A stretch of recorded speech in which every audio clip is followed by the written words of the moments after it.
नमस्कार. हर हर महादेव. येत्या 2 मेला केदारनाथ मंदिर सर्व भाविकांसाठी खुले होणार आहे. तर एव्हाना बऱ्याचशा भाविकांचं दर्शनाचं बुकिंग झालेलं असणार आहे किंवा इन प्रोसेस असणार आहे. तर तुम्ही केदारनाथ ट्रेकला कोणत्या कोणत्या वस्तू तुमच्यासोबत कॅरी करणार आहात जेणेकरून तुमचा प्रवास हा खूप सुखाचा होईल, याच्यासाठी मी काही टिप्स तुम्हाला देणार आहे. तर सगळ्यात पहिले जे तुम्हाला तुमच्यासोबत कॅरी करायचं आहे ते म्हणजे तुमचं आधार कार्ड आणि पॅन कार्ड. त्याच्यानंतर तुमचा मोबाईल प्लस तुमचा मोबाईल चार्जर आणि पॉवर बँक. बिकॉज तिथे असं होतं की मोबाईल डिस्चार्ज होतो आणि त्याच्यानंतर तुम्हाला पॉवर बँक हे तुम्ही यूज करू शकता. ट्रेक कोणत्याही वेनी करा, वॉकिंग करा, पट्टू करा, घोडा करा किंवा डोली करा, तुम्हाला थोडंफार का होईना वॉकिंग हे करावंच लागणार आहे. त्याच्यासाठी खूप इम्पॉर्टंट आहे की तुमचे good quality of trekking shoes तुमच्याकडे पाहिजे. प्लस त्याच्यासोबत तुम्हाला 2 किंवा 3 पेअर्स ऑफ सॉक्स हे कॅरी करायचे. बिकॉज तिथे असं होतं की सॉक्स आपले हे ओले होतात, तर त्याच्यासाठी तुम्ही 2 किंवा 3 एक्स्ट्रा पेअर्स तुमच्यासोबत कॅरी करा जेणेकरून तुम्हाला तिथे प्रॉब्लेम येणार नाही. त्याच्यानंतर तिथे क्लायमेटचं आपण काही सांगू शकत नाही. आत्ताच पाऊस येतोय की लगेच ऊन पडणार, बर्फ पडणार, ह्या सगळ्या गोष्टी होत राहतात तिथे.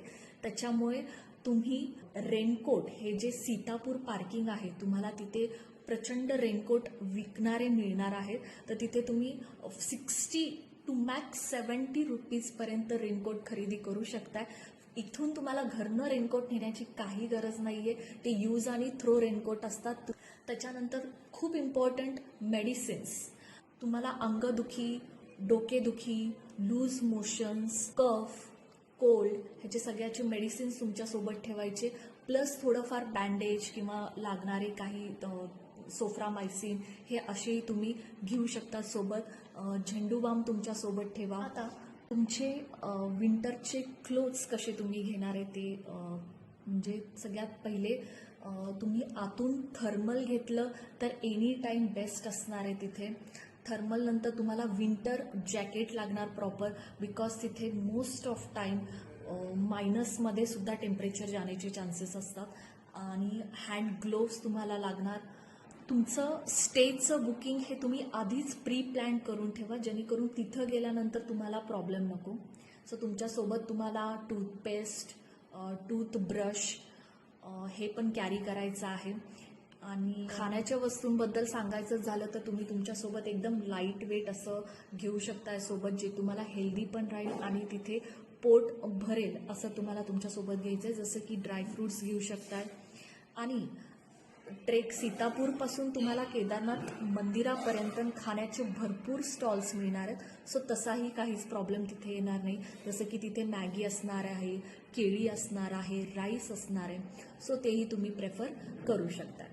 खूप इम्पॉर्टंट म्हणजे तुम्हाला तुमचा ट्रेक स्टार्ट करताना तुमच्यासोबत वॉटर बॉटल कॅरी करायची आहे, जी तुम्हाला पूर्ण प्रवासापर्यंत पुरणार नाही आहे. बिकॉज हा ट्रेक जवळजवळ 20 ते 22 किलोमीटरचा आहे.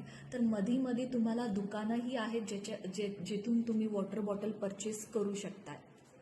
हे माझं खूप पर्सनल ओपिनियन आहे. सर्व महिलांनी किंवा मुलींनी जर तुम्ही घोड्यावरून जाणार असाल तर सॅनिटरी पॅड लावून तुम्ही घोड्यावरती बसावं, बिकॉज त्याने तुमची इचिंग होणार नाही. आफ्टर दॅट तुम्ही घोड्यावरती बसणार असाल तर आपल्या घरून तुम्ही बेडशीट किंवा स्टोल असं काहीतरी ठेवून मग त्याच्यावरती बसा, so that it will be a comfortable seat for you. केदारनाथचा प्रवास हा खूप सुखाचा हो हीच इच्छा. थँक्यू.